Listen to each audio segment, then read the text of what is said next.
Puasa-puasa makanya bubur sumsum legi gula Jawa. Lebarannya ingin sepatu baru dan baju Cinderella. Hai, halo, akhirnya berjumpa lagi dengan saya. Tentunya dengan calon guru penggerak Nurul Isabella. Assalamualaikum warahmatullahi wabarakatuh, Bapak Ibu guru hebat semuanya. Perkenalkan sekali lagi, nama saya Nurul Isabella, berasal dari SMPN 5 Jember, calon guru penggerak angkatan 10 kelas 252A Jember, Jawa Timur. Kali ini saya akan membahas tentang 1.2.A.3 modul mulai dari diri. Oke, kita mulai semuanya. Baiklah Bapak Ibu guru hebat semuanya, kita mulai dari pembahasan diagram trapesium usia, di mana pada diagram ini untuk tanda panah pertama di sebelah kiri yaitu menjelaskan tentang pengalaman hidup saya mulai dari 0 tahun sehingga saya berusia 27 tahun. Pada usia 0 sampai 27 tahun, saya memiliki pengalaman hidup. Di antaranya yang saya jabarkan adalah pengalaman positif saya dan pengalaman negatif saya. Saat usia 27 tahun, saya sudah lulus sarjana. Mungkin hal itu dianggap sebagai usia yang terlambat untuk seseorang yang lulus sarjana. Namun, saya memiliki banyak alasan di balik itu semua. Setelah lulus sarjana usia 27 tahun, saya pada tahun 36 atau pada saat usia saya 36 tahun, barulah saya diangkat sebagai guru P3K di tempat kerja saya. Sehingga dari usia itu saya baru bisa memulai menikmati hasil-hasil dari perjuangan hidup saya. Untuk bagan berikutnya yang panah menurun, di sana dijelaskan untuk pensiunan saya ke depan yang masih belum tahu bagaimana cerita ke depannya. Nah, antara saat matang saya pada usia 36 tahun dengan pengalaman-pengalaman yang sudah saya rasakan, yaitu pada usia 12 tahun memiliki rentang waktu kurang lebih 24 tahun. Jadi antara 12 hingga 36 saya berarti sudah memiliki atau merasakan pengalaman tersebut 24 tahun silam. Pengalaman apa yang sudah saya jelaskan di awal? Di antaranya yaitu pengalaman negatif dan pengalaman positif.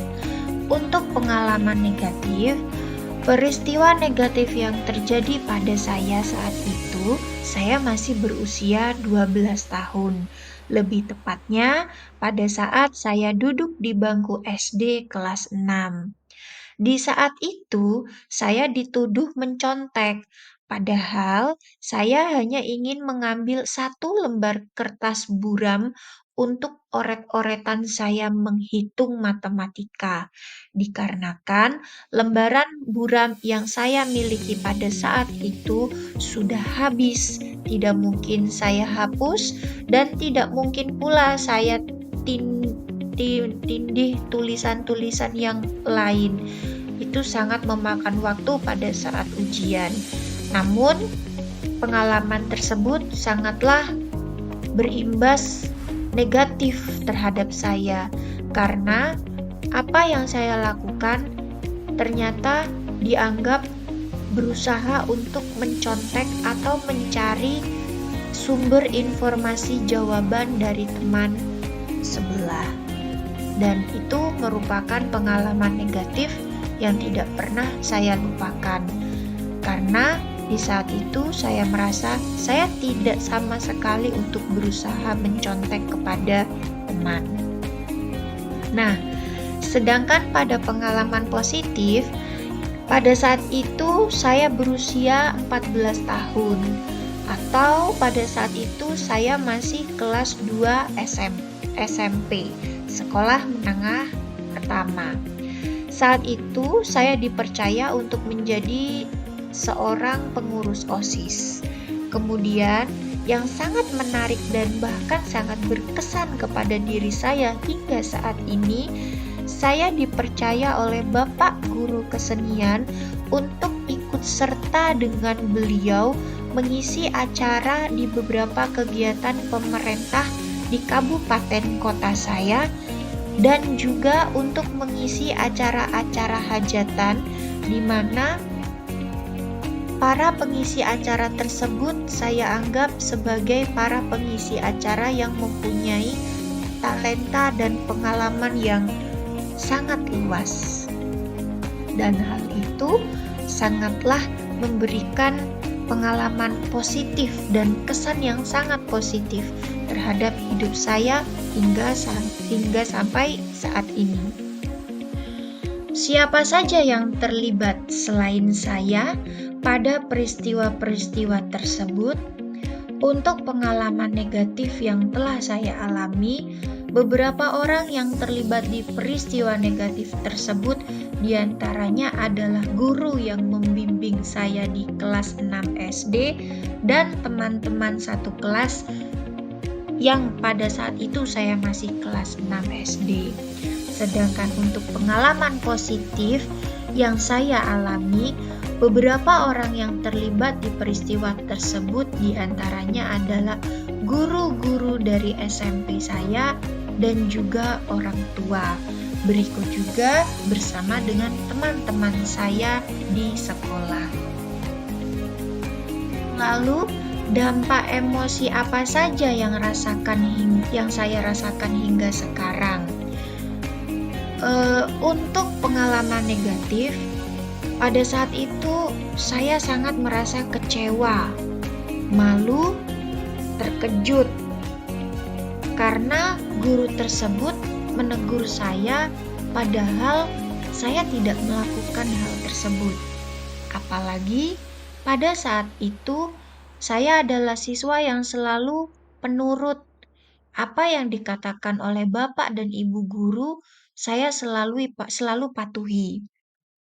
Bahkan pada saat kelas 1 sampai kelas 6 SD, saya merupakan siswa yang berprestasi. Ranking saya tidak pernah di bawah 5 besar. Tetapi setelah mendapatkan pengalaman negatif tersebut, saya sangat merasa kecewa, introvert, malu, bahkan jika sampai sekarang pun saya masih teringat akan hal tersebut. Untuk pengalaman positif, saya merasa sangat gembira sekali. Dan tentunya saya bersyukur karena lewat Bapak guru tersebut, saya merasa menemukan jati diri saya melalui hobi yang saya miliki. Sehingga hobi yang saya miliki itu bisa banyak membantu hal khususnya untuk keluarga saya. Bahkan hobi tersebut saya lakukan sampai detik ini untuk mencari tambahan rezeki saya dan keluarga saya. Berikutnya, mengapa momen yang terjadi di sekolah masih dapat saya rasakan dan masih dapat mempengaruhi diri saya di masa sekarang? Saya rasa hal tersebut sangat membekas dalam hati dan ingatan saya. Bahkan, untuk hal positif saja masih saya jalani hingga sekarang. Dan hal tersebut sangatlah memberikan manfaat yang luar biasa untuk hidup saya. Bahkan, hal tersebut sangatlah berpengaruh dalam pembentukan karakter hidup saya. Pembelajaran hidup apa yang saya peroleh dari kegiatan trapesium usia dan roda emosi terkait peran saya sebagai guru terhadap peserta didik saya? Di sini, saya mendapatkan pelajaran yang sangat penting sekali, bahwa suatu emosi yang positif maupun negatif dapat bertahan lama dalam memori jangka panjang serta sangat berpengaruh dalam pembangunan karakter kita. Sehingga sebagai pendidik, saya rasa saya harus selalu berusaha untuk memberikan pengalaman-pengalaman kepada peserta didik yang dapat membantu menimbulkan emosi yang positif agar karakter peserta didik berkembang semakin baik. Kembali lagi mengingat bahwa guru dalam istilah Jawa, guru adalah digugu dan ditiru. Jadi apa yang kita pikirkan, apa yang kita kerjakan, itu bisa menjadi contoh untuk para peserta didik kita. Sedangkan dari roda emosi Plutchik, saya lebih bisa mengenali tentang emosi dan membedakannya serta lebih memahami tentang emosi dasar manusia. Berikut juga hubungannya dengan imbas efek emosi yang baru dan sangat penting bagi pendidik. Karena dengan mengetahui keadaan emosi peserta didik, kita bisa memberikan tindakan yang tepat dalam menyelesaikan masalah peserta didik. Lalu bagaimana saya menuliskan nilai-nilai yang saya yakini sebagai seorang guru? Dalam 1 atau 2 kalimat menggunakan kata-kata guru, murid, belajar, makna, dan peran. Menurut saya, guru merupakan seorang penuntun bagi murid-muridnya dalam kegiatan belajar di sekolah, yang pastinya sedikit banyak memberi makna dan peran penting dalam kehidupan masa depan dalam membentuk karakter diri mereka. Apa nilai-nilai dalam diri saya yang membantu saya menggerakkan murid, rekan guru, dan komunitas sekolah saya? Nilai-nilai yang ada pada diri saya diantaranya adalah rasa ingin tahu saya yang sangat besar sekali tentang hal-hal yang baru. Karena hal tersebut dapat menantang diri saya dan memotivasi diri saya untuk bisa selalu up to date dengan perkembangan zaman yang jelas selalu berubah-ubah. Tidak hanya rasa ingin tahu saja, namun saya suka mencoba untuk bisa menguasai hal-hal baru tersebut agar bisa saya terapkan sebelum saya meminta kepada para siswa untuk menerapkan hal-hal tersebut. Mengapa demikian? Karena saya tidak ingin hanya menjadi seorang guru yang hanya bisa menyuruh atau meminta muridnya saja. Tapi sebelum saya menyuruh, saya sudah bisa dan berpengalaman dengan hal-hal tersebut. Sehingga pada saat siswa saya mengalami kesulitan, saya sudah bisa memberikan solusi kepada mereka. Berikutnya, saya adalah orang yang komunikatif dan ingin selalu bisa menginspirasi dengan apa yang telah saya coba. Seperti yang sudah saya utarakan bahwa jika saya sudah mencoba terlebih dahulu, maka jelas saya akan bisa mengerti bagaimana dampak positif, bagaimana dampak negatif, dan bagaimana kesulitan-kesulitan yang akan dihadapi oleh orang lain, khususnya peserta didik. Sehingga dari hal tersebut saya bisa mempelajari banyak hal dan jelas memberikan banyak solusi kepada mereka. Apa peran yang selama ini saya mainkan dalam menggerakkan murid, rekan guru, dan komunitas sekolah saya? Sebagai seorang guru, saya menjadikan diri saya sebagai seorang pemimpin pembelajaran yang menuntun peserta didik dalam mengarahkan mana yang baik, mana yang tidak baik terhadap pandangan pikiran dan hidup mereka ke depan. Sehingga dengan adanya kemerdekaan mereka dalam berpikir secara manusia, saya bisa sekaligus menjadi sahabat mereka. Tentunya dengan tujuan agar bisa lebih dekat dan fleksibel dalam menjalin komunikasi. Dengan harapan, saat saya sudah menjadi sahabat mereka, mereka tidak canggung dalam mengutarakan pendapat dan pemikirannya terhadap sesuatu terhadap saya atau kepada saya.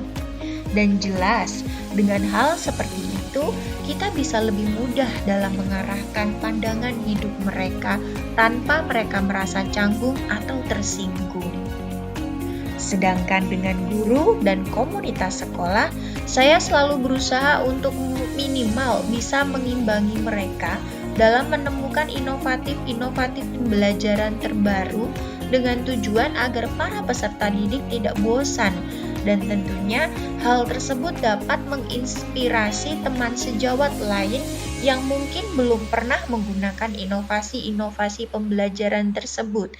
Sehingga hal tersebut juga bisa menjadi sebuah inspirasi untuk guru-guru yang lain bahwasanya kita mengajar tidak hanya bisa menggunakan metode-metode pembelajaran itu-itu saja, tapi banyak inovasi-inovasi lain yang perlu kita coba agar semuanya bisa mengikuti perkembangan zaman. Akhir kata, materi ini sudah saya selesaikan. Burung irian, burung cendrawasih, suka terbang merajalela. Sekian dan terima kasih dari saya Nurul Isabella.